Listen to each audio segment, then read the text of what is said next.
Hey everyone, this is May, and welcome to another episode of The May Lee Show. So, I gotta tell you, something I love about doing this show is, of course, we get to cover so many different types of topics and talk to different types of people and also address, issues that are facing us at hand. And right now, clearly, we've been continually talking about COVID-19 and now George Floyd and the subject of racism in this country. And so oftentimes, when I want to try to take a break or from the madness of what's happening right now in our world, I will try to watch, some Netflix or something on Amazon or, something fun or light. But I heard about this documentary that was coming out called Be Water, and it was about Bruce Lee. And it was going to be airing on ESPN. So I was like, this sounds really good. Who isn't a Bruce Lee fan? So I watched it and was totally blown away by it. It was so well done. It was such great storytelling, and it showed me many sides of Bruce Lee that I just was completely unaware of. And it was such a deep way of showing how multifaceted he was. He wasn't just some martial arts movie star. He was so much more than that. And he was intelligent and deep and philosophical. And on top of that, he was all about race relations and equality and breaking down color barriers and inclusivity.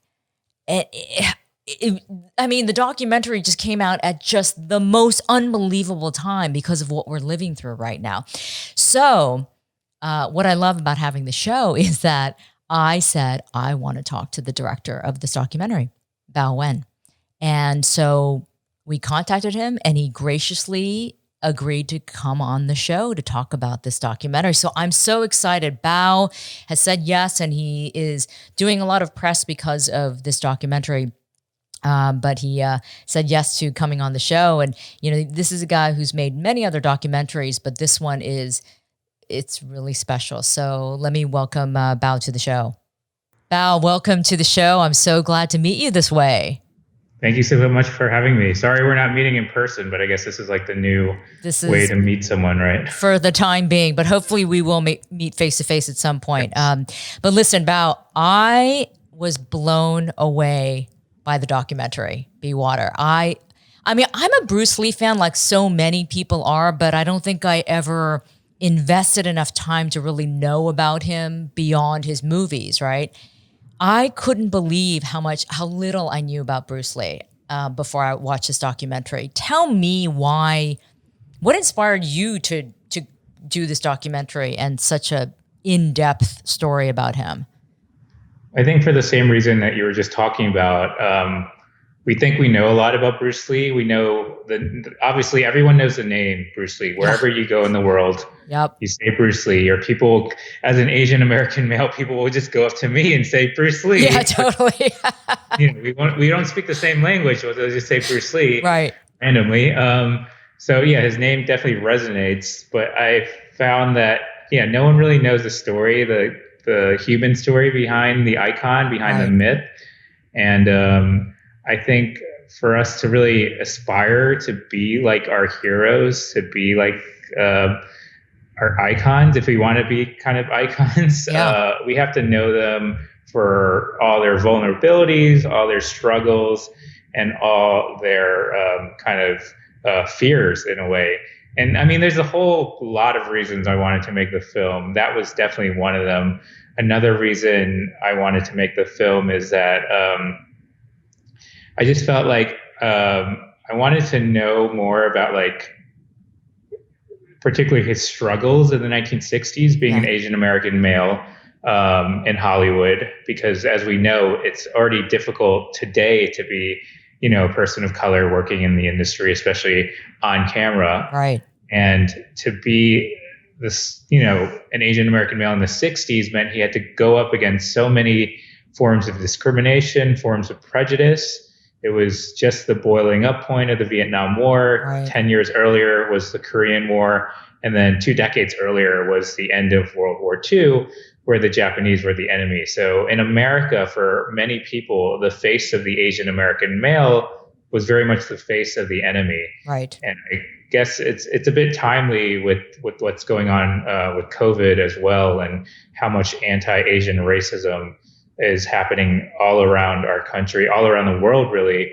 That I think it's important to present Bruce's story in an honest and authentic way. Well, Bao, that's what surprised me so much when I was watching the documentary when it debuted on Sunday, June 7th on ESPN. And I didn't expect to hear a story about racism and activism and being sort of at the forefront of that from the Bruce Lee story. I guess a lot of us wouldn't make that association for some reason. And so it was so powerful, like you said, especially now.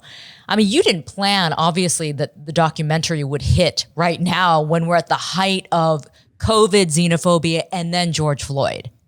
Yeah, I mean, as a filmmaker, I'm always trying to make a film that feels timeless, but is also timely somehow. And racism in America is always going to come up. That's just part of the DNA of our country, sadly. Originally, we had planned the film to play in the fall, maybe closer to Bruce Lee's birthday. He would have turned 80. But it's, the film, as you said, it premiered on Sunday, and the response has been really overwhelming, to say the least. And I think people often tell me how timely the film is.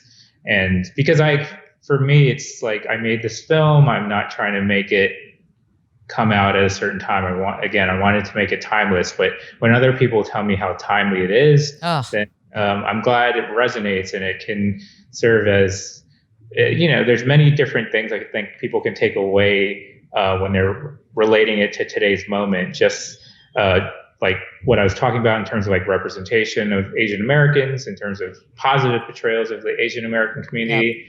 But just, but his fight, what a lot of folks, again, don't realize is that Bruce Lee was all about equality and, sort of trying to erase the color lines. That's why he was such a maverick, right? In terms of even just his martial arts teaching, he went against the grain. He opened up his school to anyone who wanted to learn the art form rather than being traditional in terms of saying, no, if they're not Chinese, that you're not allowed to teach them. So he really tried to break down barriers really early on. Yeah, I think it would have been maybe easier for him to be cynical about all these, points of discrimination that he faced, because he grew up. He was born in the United States, and then he quickly moved to Hong Kong, where his parents were from. But it's important to note that, when he came back to Hong Kong, it was under Japanese occupation because of World War II. And it was after, the Japanese left, it was under British colonialism. Mm-hmm. And on top of that, his mother was of European descent too. She had some European blood in her. Right. So people didn't look at Bruce Lee in Hong Kong as necessarily 100% Chinese, 100% from Hong Kong. And I think that all those things coupled together really made him grow kind of a thicker skin in terms of how he would approach people from different communities, different cultures, because he was treated so differently. And, Hong Kong is a very multicultural, diverse city. I think that also informed his philosophy. And then on top of that, coming to America as an immigrant, trying to figure out where you belong. And for me, that was a very important part of the story, because that was something that I can relate to. My parents were Vietnamese War refugees. They were in a refugee camp in Hong Kong, and then they came over to America with nothing and with no real connection, the same way Bruce came over to America. Right. And so, when he first arrived, he was just trying to figure out ways to connect to this strange land. When Bruce first came to Seattle, he had moved from Hong Kong at age 18 because he was in too much trouble there, and his family figured he needed a fresh start. He's a very handsome young man and very resourceful. He told me that he wanted to prove to his father that he could go to university without him. Bruce, when I first met him, was a slight man. I think at the time he weighed about 135 pounds. He used to call me Roy. When Bruce moves to the US, his identity is suddenly a minority, a Chinese minority in a white country. He has to face the conundrum that all immigrants face. Who am I going to be? What is my identity? How do I express myself? And how in US society can I even be seen? Instead of trying to necessarily assimilate and become completely American, he used his martial arts, his kung fu, as a way to find connection to other people who are different from him. Right. I think that's a lesson that we can all learn in America when we try to impose you have to become American. No, the idea of being Asian American is something we can celebrate because, for me, America is this ever evolving experiment. People come, they reshape it, Yep. and it's going to keep on happening that way because we're a young country, and we were founded by the idea of kind of democracy and independence and equality in many ways. Well, and that's And what's so that's we don't live up to that, obviously. Yeah, no, I was going to say that's what's so disappointing about what's happening now, which does not represent what America is supposed to be about.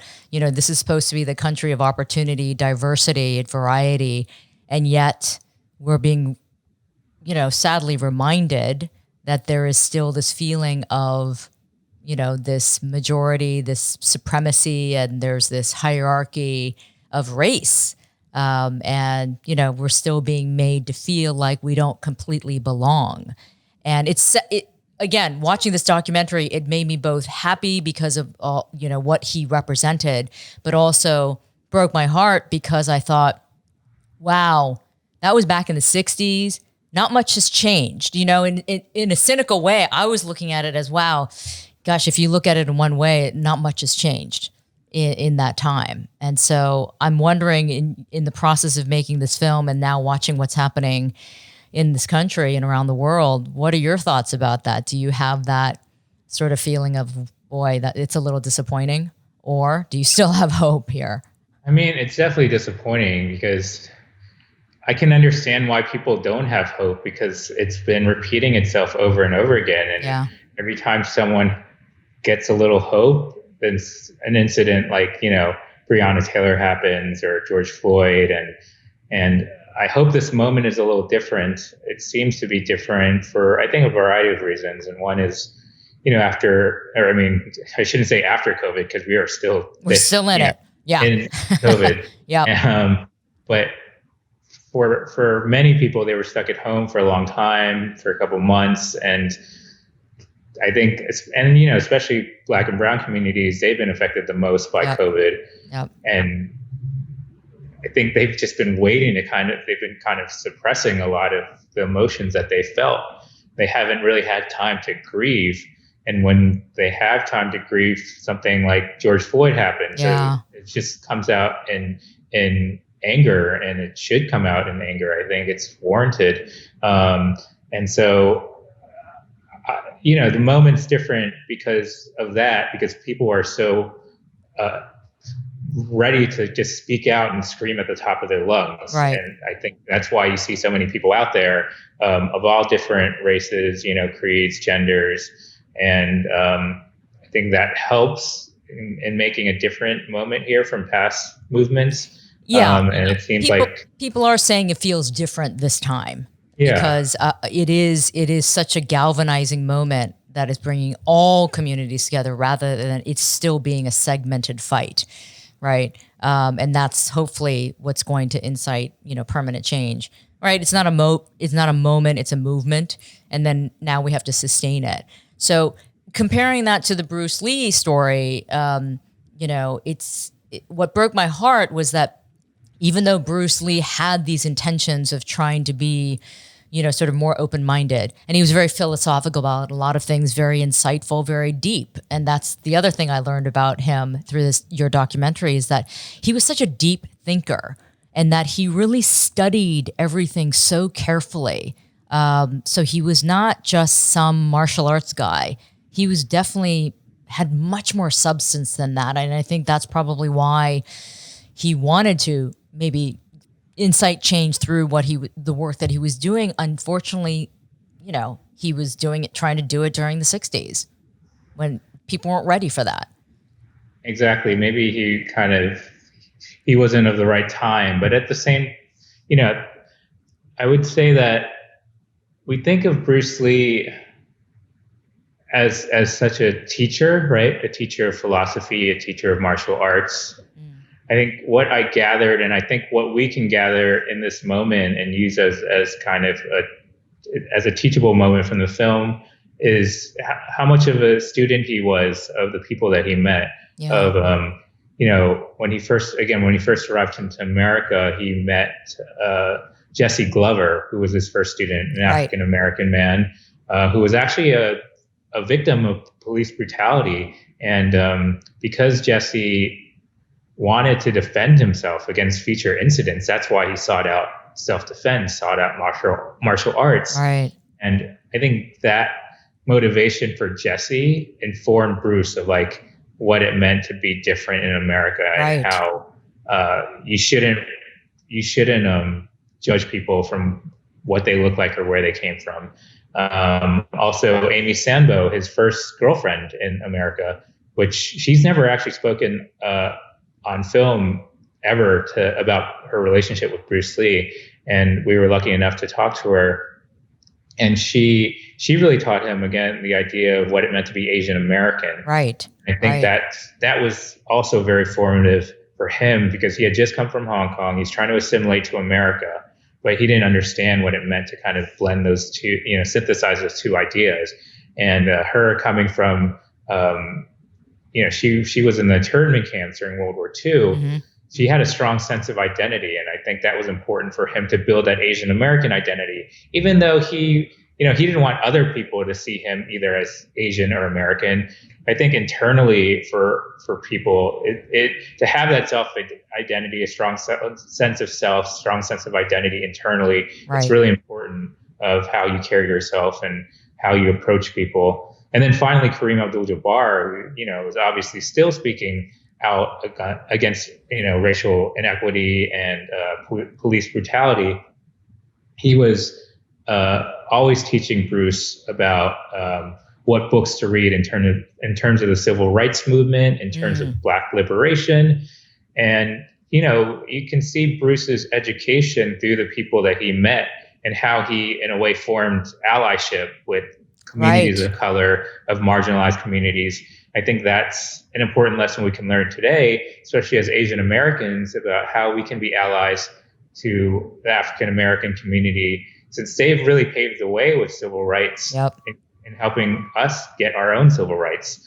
And I think we have to take it upon ourselves to kind of educate, our parents, ourselves, our children, the next generation about systemic racism and why, the plight of the African American community is much more difficult than the plight of the Asian American community. Yeah. And I think we try to compare it too much, and I think that's kind of false. And recently I've been saying, on my show, but also I do some videos as well, where this is not a competition of who suffers more or which race struggles more.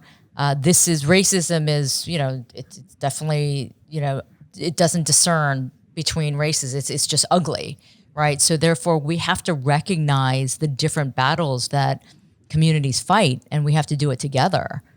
And I love the fact that Bruce was early on about allyship, and he was trying to embrace and learn, which is what I think we're lacking right now. And that's why this has all come to a head. There's a lack of wanting to understand and communicate. And we've gone on for too long doing that. I think now it's breaking open very wide, the differences that we've had, and therefore we gotta take a different approach here. And you're right. With Asian American communities, we also have to understand other communities of color. This is not a individual battle. It's a battle that we all have to fight together. And Bruce obviously recognized that early on. Gosh, when I was watching this, I thought to myself, Bruce was ahead of his time. It's almost as if he was ahead of his time, right? Can you imagine the work that he would have been able to do now? I do wonder, what would he think about what's happening now if he were still alive? I mean, I've been able to, with the promotion of the film, Shannon Lee, Bruce's daughter, has joined me for some interviews. And she, I wouldn't want to speak for Bruce Lee myself, but his daughter can. And Shannon says that Bruce would definitely have supported Black Lives Matter and been advocating for racial equality, equity. And I don't doubt that for sure. I think what is interesting, and sometimes he's often criticized for this in his lifetime, is that he wasn't kind of walking side by side with like Harry Belafonte or Dr. King like Marlon Brando was. But we also have to remember the context of where he was at that time. He was still a struggling actor. He wasn't Bruce Lee at that point. He was Bruce, martial arts teacher. Right. And he believed the idea of like his, we have a cultural critic in the film, Jeff Chang, who says like Bruce's presence is his protest. I think that's important to remember, that all facets of society have to do the work. It's not just walking in the protests. Obviously, that's super important, but you have to kind of sculpt it from all different parts. I think culture, storytellers play a different role because we help shape, people's perception and philosophies and ideas. I was lucky enough to have a conversation with Eddie Wong earlier today. Mm-hmm. And, Eddie was a lawyer. So I was curious, like, how did he believe like policy was a way to kind of change things? And, I was surprised because I was actually going to be a lawyer too. I read that. Yeah. I was thinking about being a lawyer, like human rights lawyer. And he was like, no, he got into law. He was working for the Innocence Project. He got deep into it. And he said he felt like culture was a better approach to kind of make this social change, because it was kind of the front lines of the battle, like changing the hearts and minds. And that's what culture does. Right. And policy is the very last thing to, that we need to enact in order to enact change. And it was interesting kind of seeing the order of how he saw it. I agree with that. That's why soft power works. Right? It's through culture and media, entertainment, storytelling, where it can be absorbed and embraced without any abrasiveness, right? If you try to ram policy down somebody's throat that doesn't even know what the subject matter is or has no knowledge, they're not going to accept it. So therefore, filmmakers like you, through storytelling, will probably educate and inform people much more than a lawmaker right now. I think that's why this documentary is resonating even on a higher level, because of the timing and because of Bruce Lee's iconic influence, right? So Bao, I'm curious. First of all, how long was this in the making, this documentary?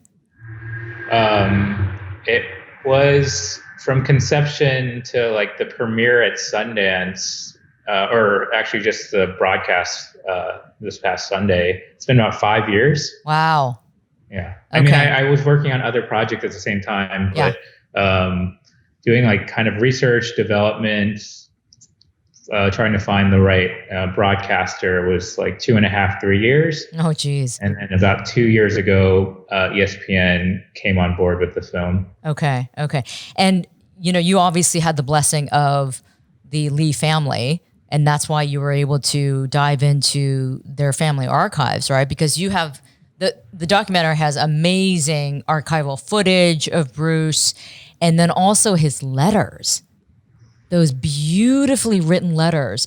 I mean, he was a beautiful writer. Did that surprise you when you started reading some of those letters? Well, just from my past research, I knew how eloquent he was as a writer. I mean, just taking it back a little bit, the family has been really gracious with the archive, and it took a long time to build that relationship. It wasn't like 5 years ago, hey, Bao, you can make this film about Bruce Lee. They're obviously very protective of his legacy, his story, as they should be, because a lot of people want to tell the story, but not everyone is qualified, I guess, or the right fit to tell the story. And it was a couple, 2 or 3 years of really building a relationship with the family. And I didn't want it to feel transactional at all. I wanted to make sure that they knew, like, the perspective that I wanted to tell about Bruce Lee was a very personal perspective, and something that I thought I'd never seen before too, through a very unapologetically Asian American lens. Because we often, for some people, Bruce transcends race. Like, he's become a cultural icon, and people forget again that he's Asian American and the struggles that he had to go through.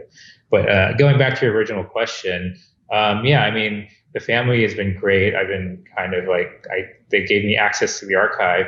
I should also say though that they had no editorial control over the film. Like, they gave me complete creative control. Did they really? Wow. The final cut a couple of weeks ago, and then Linda just saw it on Sunday. No way. I think that's surprising to most people, because Linda, his wife. His wife, yes, Linda Cadwell. So she just saw it a couple of days ago. She just sent me a letter saying how it brought back so many memories and just like her experience. She was like really reflective of it, and it meant a lot. And again, I'm very grateful that they let me into their, not just the archive, but their life. There's a lot of tragedy in this life, in Bruce's life, and to talk about it, to be so open about it, it was kind of this long journey of relationship building. And I could count Shannon as a friend now, but when I was first making the film, it was, I was careful to just be objective with making the film, that it's not necessarily like through the lens of the family, it's very much my lens. And once I went to the archive and seeing his letters, it was just like, you kind of get chills, because you're touching the stationery of Bruce Lee, and it having that tactile feeling of his writing and just his words and his voice was very important to me, because I wanted us to feel as an audience that this is a living, breathing person at that moment in the film. And that's why I had Shannon read the letters. I was trying to figure out, that was a very difficult kind of decision I had to make, is like, how do we hear Bruce's voice? And I didn't want someone to like act it out, right? Because Bruce's voice is so iconic. Our team was like, what about Shannon reading it? Because she shares his DNA. I mean, there's a part of there's a soulfulness of having Bruce's DNA and reading his voice, his letters. Right. And she knows the letters quite well, because she reads them. She kind of goes back to them when she's in moments of grief and needs some guidance. And just reading the letters. It's interesting, because a lot of the letters he like writes multiple drafts of. So seeing him edit himself is really interesting. Right. You think of him as this perfect being, but he was someone who's like constantly editing himself, and then once he had the final draft, it was immaculate. Right. But he was meticulous, obviously, and goes to show that he was very thoughtful, right, with his words, and also his actions. But what I loved about the documentary, like you said in the beginning, you wanted to show more of that human side, because we all know Bruce Lee as this iconic, amazing martial arts master, but there was a human, emotional side that was vulnerable, where he got hurt, right? He had many disappointments in his career and his personal life. And to see that, it doesn't take away from the magnificence of Bruce Lee. It actually added to it for me. For sure. So tell me the pressure that you felt, though, to be able to capture all of that of Bruce Lee and be able to deliver it in this documentary form without feeling like you were missing something or you were going to disappoint, his fans or his family. I mean, that's a lot to that's a kind of a lot to juggle for a filmmaker. The group that I was scared, I shouldn't say scared, but most anxious about disappointing is actually the Asian American community. Because I've been given this, like, at first I thought maybe it's a burden, then it turned into, it's a huge responsibility to tell the story of the most iconic Asian American. I mean, you can argue if there's any more iconic Asian American. I don't think so. Yeah. Hard to argue that, right? Yeah. But as I was, making the film, I thought I kind of changed the idea of responsibility and thought of it as a privilege, right? And by thinking of it as privilege, then it made it easier. The weight got lifted off my shoulders, and I think it became a better film because it didn't feel like I was pressured in any way. Yeah. And, this film is not a definitive film about Bruce Lee. I don't think any documentary, any film, anything can be definitive about one person's whole life, especially in the course of 90 minutes. Yeah. And so I was very cognizant of the story, the thesis of the film that I wanted to tell. And that was Bruce Lee as a person, as an Asian American, as an other, and using that thesis throughout the production, it made it a lot easier to figure out, like, we don't have to include every single plot point in his life that doesn't relate back to the original idea that I had. Right. And that motivated him, though. And that came out in a lot of his stories. And the few films that he did, he was always the guy who was fighting for injustice, the underdog, right? And the other. So he did want to reflect that in his movies as well, which I thought, again, if you just look at the surface of Bruce Lee just as a martial arts movie star, you may miss that. But again, when you just dig a little bit deeper into who he was and what he represented in real life, then it all makes sense that he actually had a much more powerful, deeper message in everything that he did. Yeah, I think he talks about himself not just as a martial artist, not just as like an actor, but an artist of life. And you can see kind of this every aspect of his life. He's very much a Renaissance man. Yeah, and totally. I think that was important for me to make sure that the audience knew about, because again, people just think of him as a kung fu guy, right? They don't know how deep his life was and how deep his thinking was. And I think ESPN is kind of this great platform for this film because it's a huge platform. Yep. And it's not the typical audience that would be learning about the Chinese Exclusion Act or the model minority myth, which I wanted to put in the film for sure, because I also thought if this film is a coming of age of Bruce Lee, it's also a coming of age of the Asian American. Like, yes. Did Bruce Lee get rejected? Why was Bruce Lee rejected to be the lead of Kung Fu? Right. When obviously one of the most charismatic people you'll ever see on screen. But why wasn't America not ready for an Asian star? And you have to look back to the history of Asians in America to understand that, to reach that point, right? Yep. And it comes from how Asians were treated, especially Asian men. Chinese, like coming over the railroad, just being seen as cheap labor. Right. And Bao, I love the fact that you incorporated historical events like that, because you're right. It's allowing people who would never be exposed to this information, right, or even care to learn about it, to all of a sudden, get this kind of enlightenment and education through a documentary about somebody that they thought was completely different. And so I'm assuming it was very deliberate on your part to make that part of your storyline. Oh, for sure. I mean, it was always kind of the vegetables that I was hiding under the dessert.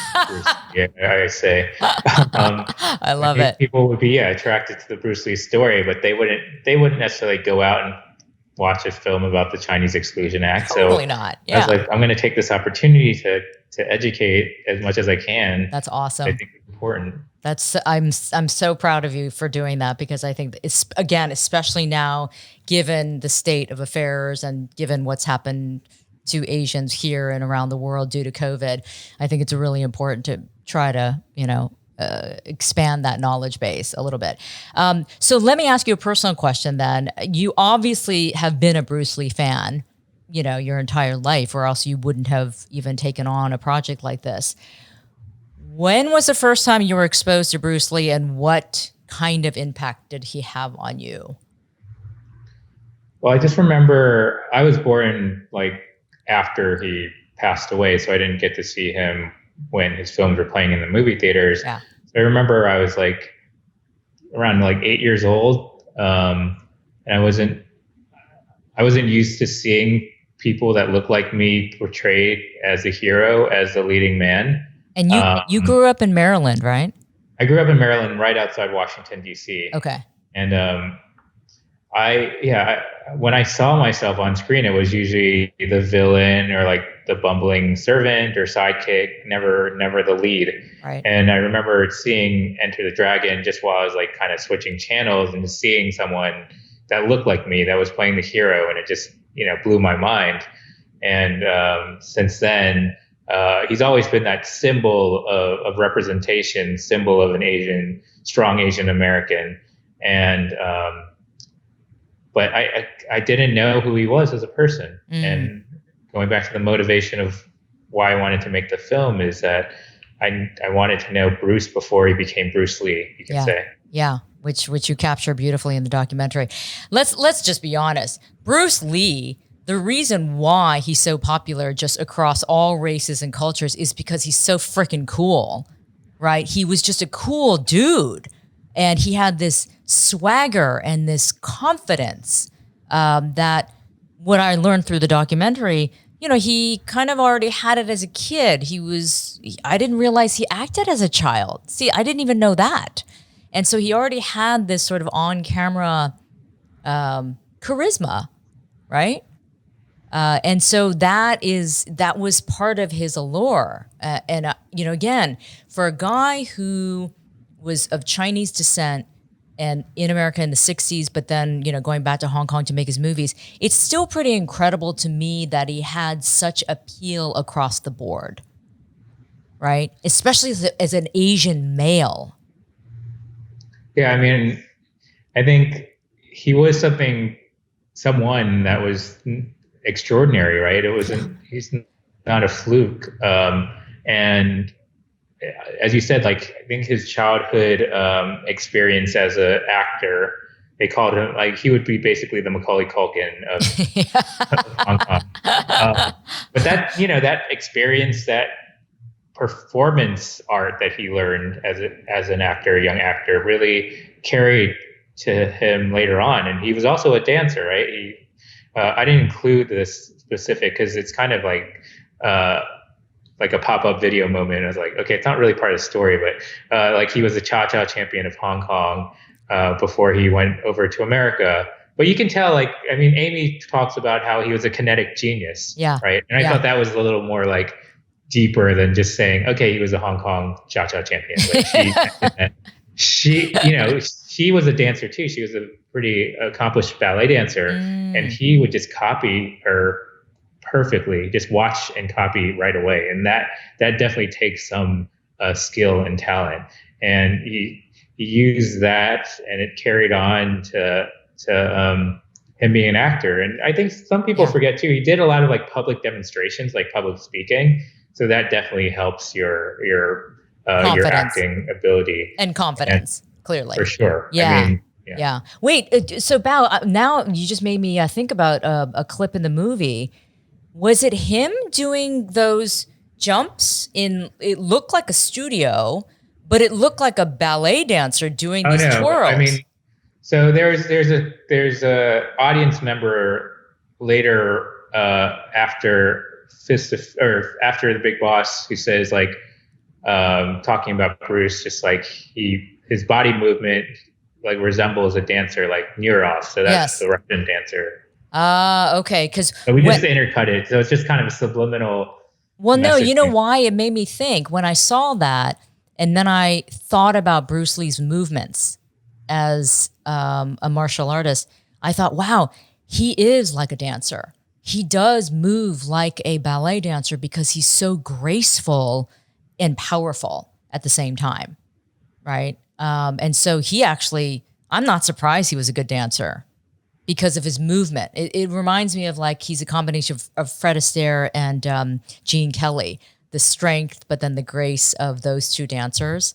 So not to get too much into the dance analogy, but still, Bruce was graceful in his power, which is why I think he was so exceptional and so unique, right? Yeah.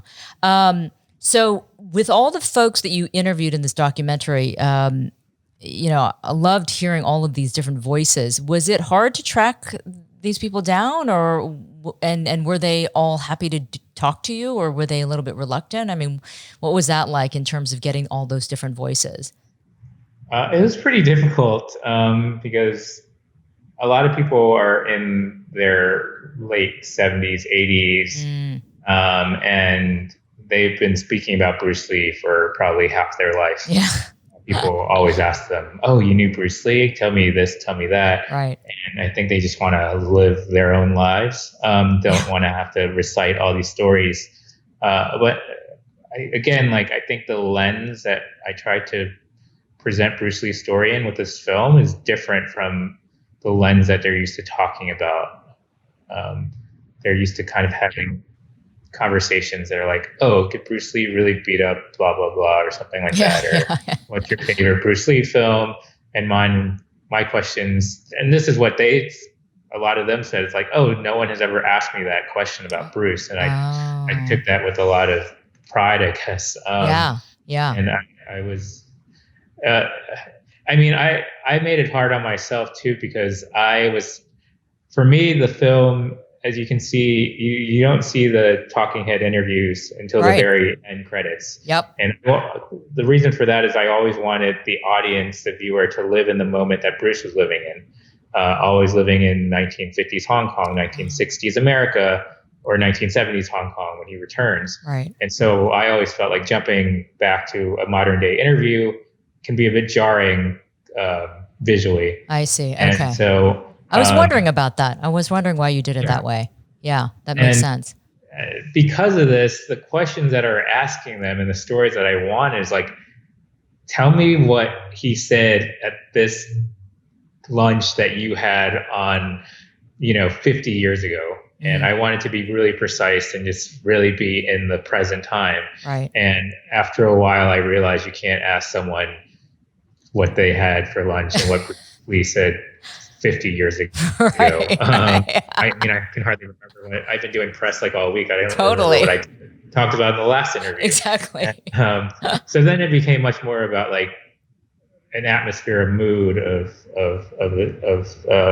the 60s and 70s. And it was, I had to convince them that.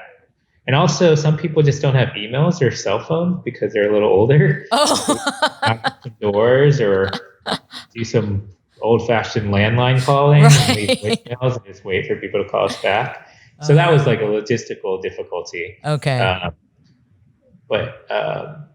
Other than that, people were open. Once I told them the reason I wanted to make the film, it made it a bit easier. Yeah, yeah. And you had mentioned early on that the feedback so far has been overwhelming, right? Since it came out just a few days ago. And so I'm wondering, has anything surprised you by this feedback, or anything that you've heard that you're like, wow, I didn't expect that? I mean, it doesn't sound like the most like substantial thing, but for me, like Ice Cube was live tweeting it. Oh, was he really? Because I was just about to read one of his, I guess it was a tweet. Right? Yeah, he was tweeting about it. And, for me, there's like a little bit of like guilt in that people are out there marching on the streets and I'm trying to convince them to watch a film. And someone like Ice Cube, who's like so anti-establishment, anti-police, was saying, Bruce Lee's my hero. He's like making all this commentary. And it just goes back to the conversation. Like, okay, we can fight this battle on all different facets, all different fronts. Yeah. And so I appreciate like having someone like Ice Cube watch the film and live tweet it. I actually I'm not on Twitter too much. And people are just like, you have to get on Twitter right now because everyone because it's blowing up. It was like number 5 in the U.S. trending on Sunday night. Like, wow, I'm not everything else was, like, surprised. I'm really. I didn't know what that meant. Oh, you didn't. Sound like an old bogey. I mean, I knew like trending was big, but like, is 5 like good? You know, like 1 or like 2 good, better? Obviously, that's better, but 5 apparently is quite good. Yeah, about 5 is very good. Five's good. 5 is very good. But you shouldn't be surprised by that because, again, like you said, you didn't plan the timing of this documentary to come out when it did, but the theme is so current. And I think it hit something that is so raw right now, but needs to be heard and needs to be seen in different ways, right? It's not, again, this Black Lives Matter issue is a huge one, and that's why people are responding in the way they are. But again, it's like we have to expand now and say, this is an issue that we all should care about, right? And look at Bruce Lee. He was a man back in the 60s who was interested in civil rights even back then as a Chinese American back in the 60s. And so if that doesn't tell you that we need to unify and, kind of continue this movement, I don't know what does. And so I think it was a brilliant way to really bring this all together and make it very current, for right now. I think that's probably why Ice Cube was responding in the way they did. But there's one tweet that he put out that I have to read because I think it's hilarious. He said, "Can you believe QT?" And he means Quentin Tarantino. And Brad Pitt did a fictional movie kicking Bruce Lee's ass. And there's all these emoticons like where he's like laughing, crying. Yeah, I saw that tweet. Yeah, I have to bring that up because speaking of the Asian American community, I think the Asian American community was pissed at that scene from Once Upon a Time in Hollywood where Brad Pitt's character beats up Bruce Lee. Like that would ever happen in real life. Your thoughts? Did you have the same reaction? Yeah, I mean, I have a lot of reactions to that film because I've been asked this question many times, which is fine. But okay, so I was living in London. We were editing the film in London, and the film, Once Upon a Time in Hollywood had not come out yet in America. Okay. In London. It came out like a couple of weeks before. And so when it did come out in America, I got all these messages from friends like, "Have you seen the film?" Because they all know I'm working on this project. And I was like, no, I'm trying to make my own Bruce Lee film, so I don't have time to go watch a movie. And I just kept on getting messages, and eventually I was like, okay, I just need to see it just so there's no spoilers later on, and so I can clear my mind of all this noise in a way. And so yeah, I watched it, and I mean, it's when you see someone like Bruce Lee who is obviously an icon to the Asian American, and you hear people laughing when he's being basically turned into a caricature of himself. Yeah, it's a bit disappointing and disheartening. Not to sound too diplomatic, I'm just speaking from my perspective, is that I don't want to censor their artistic license, but at the same time, my film is very different. It's based on an honest, fully formed version of who Bruce Lee was. And that scene in Once Upon a Time in Hollywood is not the Bruce Lee as, I understand like if that was one scene in many scenes about Bruce Lee and you showed him at all different facets, but it's very much one specific version, Tarantino version of Bruce Lee, which, yeah, it's offensive to me as an Asian American. And I think when you think of Hollywood and the depictions of Asian Americans as a whole, if you look at the history of things, like this will be part of how Asian Americans are seen by a wider audience, right? Once Upon a Time in Hollywood, right? It's gonna, it's gonna be part of the conversation with like Mickey Rooney and Breakfast at Tiffany's. Right. You can't erase that. Yeah, right? And I think there's certain privileges that some filmmakers have where they don't think about those things. And well, Bao, that's all I'm going to say. I know I'm not going to be as diplomatic as you. Okay. I was pissed, just like a lot of people were. And then I was like really disappointed in Quentin Tarantino, who is a lover of Asian films, especially Kung Fu films, martial arts films. I mean, he studies them, and he's tried to, replicate them in certain ways, in some of his movies. So I was like, dude, you're somebody who should be much more aware of this. Why in God's name would you do something like this and just dismiss anything that like I thought you respected? And so that was my feeling. I was really disappointed in Quentin Tarantino. Yeah, I mean, and he's such a huge Bruce Lee fan too. Yes, that's definitely. I mean, one of the things too is like there's not that many people of color in that film. There's a theater owner that lets Sharon Tate into her own film, and that person is treated with a lot of respect, while Bruce Lee is not. Right. And so, this is next shark, so I'm just gonna go out and just be like, do it, dude. That's why we do this show. And just like, yeah, I mean, there's other characters in that film that are real life people, like Jay Sebring and Steve McQueen, and they're treated with a lot of delicacy. Even like Roman Polanski is treated with a lot of respect. Yeah. And even Charles Manson is, right? I know. Is not treated with the same amount of respect. And I've been reading that Tarantino consulted with people. I know he didn't consult with Shannon specifically. Yeah. But I think I was also, the thing that annoyed me, just knowing Bruce Lee's his admiration for Muhammad Ali. Yes. He would have never said that about Muhammad Ali. No way. He would, I've read all his kind of quotes and just talked to his friends and family about his admiration for Muhammad Ali. And I thought just to pit like Bruce Lee against Muhammad Ali is a bit disrespectful. Him getting beat up by Brad Pitt is like a, narrative device for later on in the film, of course. But that's, even Brad Pitt, I give Brad Pitt credit because I think he defended Bruce Lee. He's like, no way I could beat Bruce Lee. Like, it was supposed to be more of a fight. Oh, like did he say longer that? Fight where because it was kind of a draw in the film. Right. It was supposed to be what I've read, and I, don't. Well, you can quote me, I guess, because this is what this whole thing's about. But yeah, I heard Brad Pitt was like really like standing up for the idea that Bruce Lee wouldn't have been beat up. So that's why it was a draw. So credit to like Brad Pitt being some ally. Okay.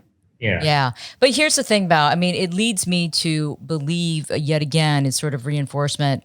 We're making progress. We've made progress as Asian Americans for better representation and storytelling in Hollywood.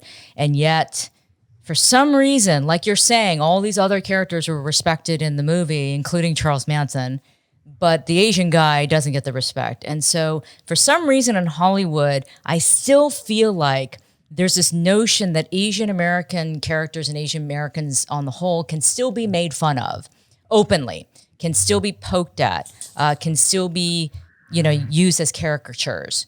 Whereas other communities, they would never do that, right? So it disappoints me when I see that in a modern film because I'm like, wow, see, they still think it's okay to pick on the Asians for some reason. It's like perpetuating the model minority myth, right? Yeah, totally. Right, we're not going to speak up. So that's why, thanks for giving me a platform to speak up a bit. Good. Because we need to, Bao. Totally, no. And I think in the time of COVID too, where the representation is so important. I don't want people to think representation is trendy. There's an importance to it. There's a humanity that we need to see ourselves. There's a visibility to it. Yes. And in the time of COVID, where you're not necessarily interacting with the outside world so much, and your neighbors and your communities and strangers, your access to society is what you see on screen at home, right? Exactly. What you read, what you see in film. So that's why it's so important, not for us just to see ourselves on screen, but how others see us on those screens. That's right. And make sure it's multifaceted. Make sure I don't mind if there's a negative portrayal of us, but don't only show us negative portrayals. You Right. got to balance that out and show us positive, because that's not the society we see. It's not all just negative.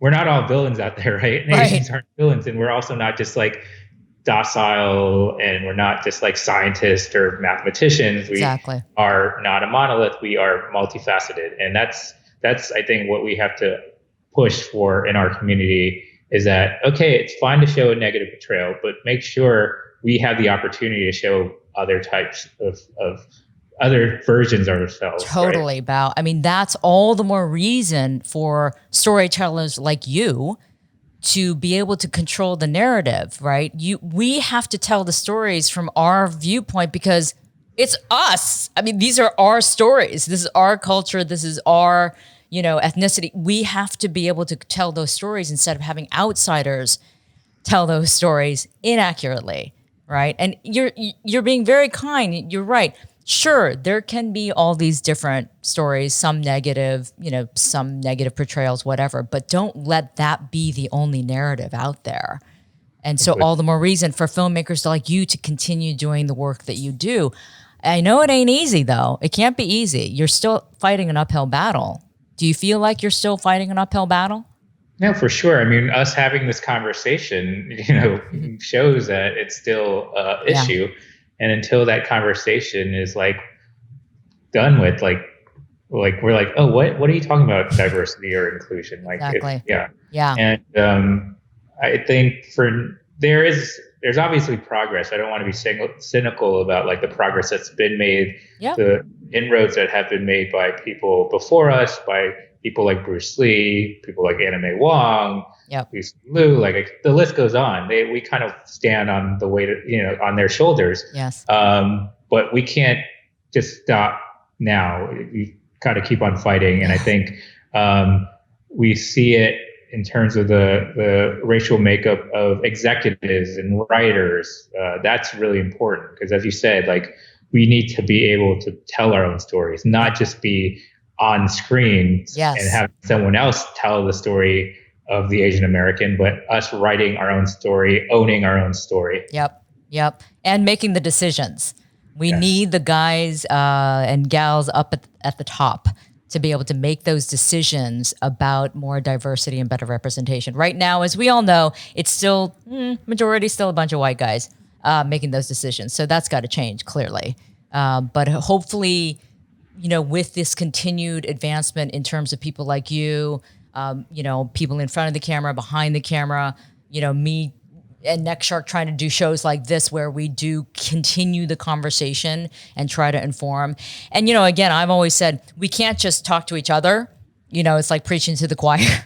We have to spread the word. And that's why I'm so glad, like you said, ESPN, even though it seems strange that ESPN would air a documentary on Bruce Lee, it's brilliant because it is reaching a totally different audience. So you got to be happy about that for sure. The only word I can think of is like overwhelming. And I mean, I have got like Airbnb hosts from like years ago just reaching out to me like, hey, you stayed at my place and I saw Lee film. And I was like, this is weird, but kind of cool, That's right? Awesome. And then just like random white people tweeting about, oh yeah, this Chinese Exclusion Act thing is like really racist. And I was like, yes, it is. Look. See? Go deeper into it. But there you go. That's progress. Step by step, that's progress. So, oh my God, I'm so happy to hear that, Bao. So huge congratulations to you on this documentary. But may I mention, though, this is not like your first documentary. You have been making documentaries and you cover the gamut. You have done documentaries on women around the world with Half the Sky, Indonesian miners, Chinese activists, Vietnamese transgender underground world. So you really cover a lot of issues that, a lot of people might not want to, try to handle, but you take it on, and you're a storyteller who wants to dig deep into stuff that is important that people may not hear about. So you're obviously very committed to some of these issues that maybe others might not want to take on. Yeah, I don't know what to say to all that, but thank you so much. Like it's I work on projects that I feel like can have some purpose at the same time be engaging, and if people learn from it, then it's kind of a bonus. And I appreciate, like, especially the support from the Asian American community for this project for Be Water. They've really come out, turned up for it, and I'm glad it's a moment that we can kind of galvanize after COVID and during the racial struggle that's happening at this moment. And I'm again grateful for the opportunity. Oh no, I mean, I'm grateful for the fact that you made this incredible documentary. And I should mention for folks who don't know, who haven't seen the documentary yet, and ESPN is going to continue repeating it, right? It's on ESPN Plus, which is their streaming service, and you can do a little Asian hack and it's only $4.99 a month. You can, watch the film and then cancel it. And then also it's on Hulu. It's because they'll play it on ESPN and ESPN2 through the week. Hulu Live has a 7-day free trial, another Asian hack. Okay, you're so funny. Okay, all right. So there's definitely different ways that people can still watch it, because they definitely should. It's not on Netflix. I always tell people it's streaming on ESPN. Oh, is it going to be on Netflix? It's like, no, it's not. I know, that's always the default. Everybody thinks it's going to be on Netflix. Maybe at some point they might pick it up later. Yeah, sure. Yeah. But right now, just go on ESPN, watch it. You can pay $4.99 to watch it.